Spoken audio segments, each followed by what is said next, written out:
President, I cannot stand these people that are destroying our country, that are opening our borders, that are weaponizing our federal law enforcement against patriotic Americans who love this nation as we should.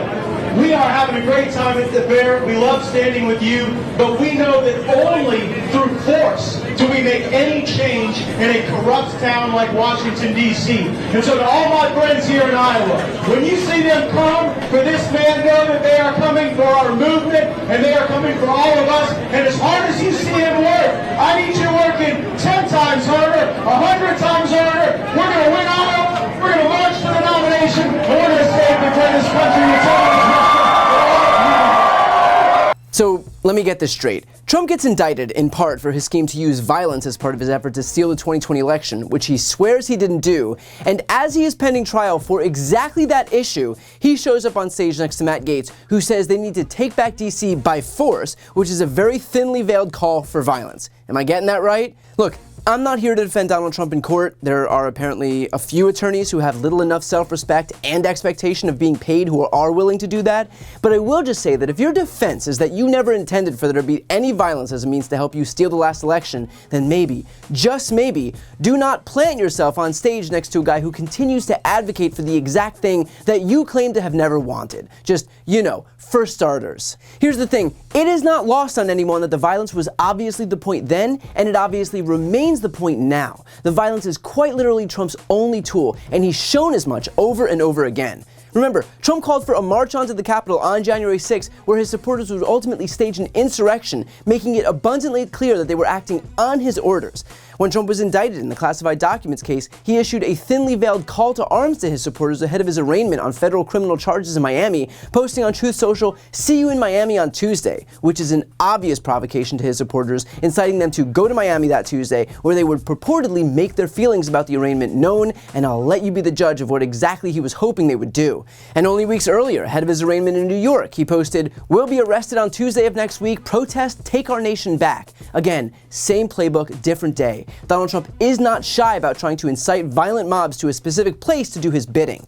Trump even tried to issue a direct message to New York law enforcement ahead of his indictment in Manhattan, saying, quote, "Can you imagine the great New York City Police Department, correctly referred to as New York City's finest, who for the first and only time in history endorsed a president, me, and honored me as Man of the Year, having to defend and protect the defunders and cop haters of the radical left that want to put their greatest champion and friend in prison for a crime that doesn't exist, all the while the Soros-backed DA allows murderers and other violent criminals to freely roam the sidewalks of New York?" In other words, he was signaling to New York City police officers that they should not do their jobs and uphold the rule of law because if they're true Trump supporters, they should refuse to protect the people of New York from his violent fans. Again, all of this is just thinly veiled calls to violence. And just days ago, Trump took to Truth Social writing, "If you go after me, I'm coming after you," which prompted Jack Smith to invoke that post specifically as evidence that a protective order was needed since Trump is incapable of complying with any rules, a protective order that Judge Chutkan ultimately did grant.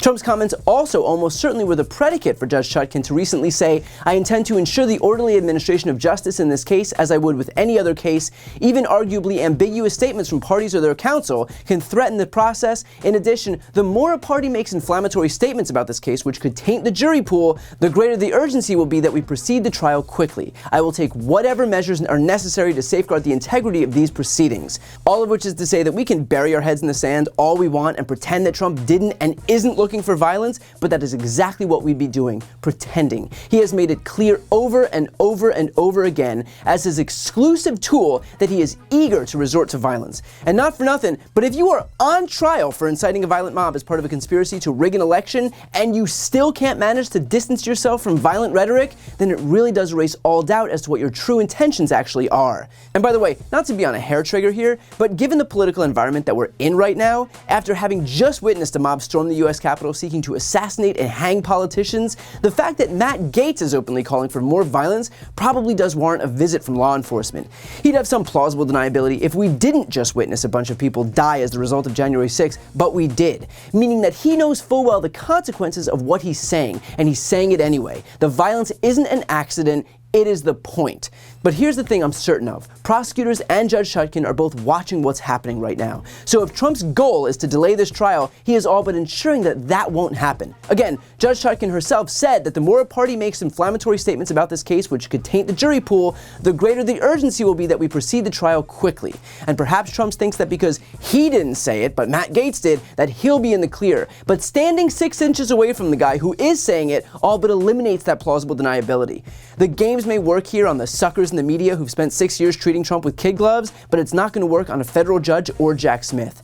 The simple fact is that if we're talking about it, then prosecutors are too. And if Trump is daring them to do something about it, then he's probably not going to like it when they finally call his bluff. Before you go, I need some help. Please subscribe to the channel and do your part to help grow the progressive media ecosystem. I don't do sponsorships or paid ads, I won't ask for money, but just subscribing to this channel goes a really long way, and it helps get the message out to more people. The subscribe button is right here on the screen. You can also subscribe to my Spanish language channel, which I made to reach those crucial Spanish-speaking voters. That link is on the screen too. And finally, if you want to listen to my audio podcast, you can follow that link as well. Thanks so much for watching.